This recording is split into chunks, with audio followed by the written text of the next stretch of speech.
5:17, getting a check of that weather this morning. And of course, Nicole, as we get things started, nice and warm for anybody that wants to wake up early, catch the sky, and look up at the super flower blood moon. Yes.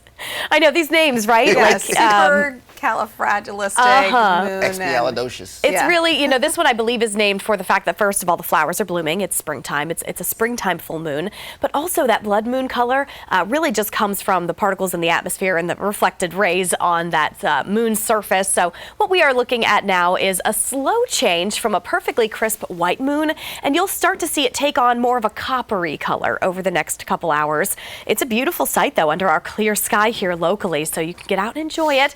We have temperatures right now mainly in the 60s to low 70s. The sky clear for the most part. If you are up near the Tennessee line, we're watching a few leftover showers from yesterday. This should fade away, though, as will the cloud cover. So by the time we get that partial lunar eclipse with the moon getting taken over by the Earth's shadow around 7 a.m., we should actually see a clearer sky even up near the Tennessee line. So I think everyone's going to get at least a tiny view of that today.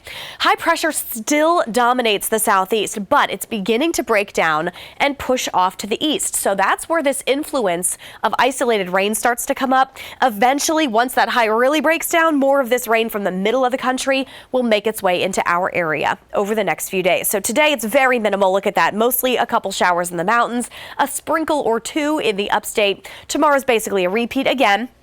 Couple of clouds, couple of afternoon showers, but really very, very limited on the rain.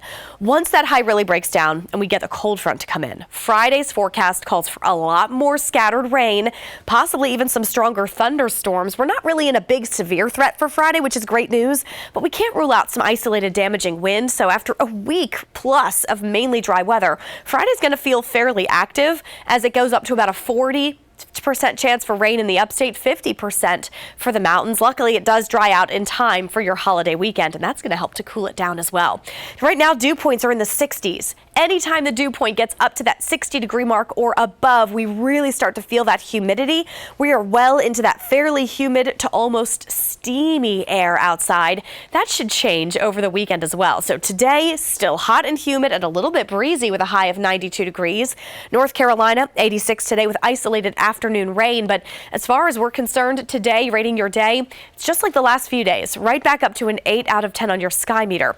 The rating will go down as we get a little bit more rain in the forecast, especially through Friday. But look at how that rain clears out the air and brings the temperatures down. Your holiday weekend looks perfect. I'm talking 86 Saturday, 80 degrees Sunday, 83 Monday, while it's in the 70s for the mountains, less humidity, tons of sunshine.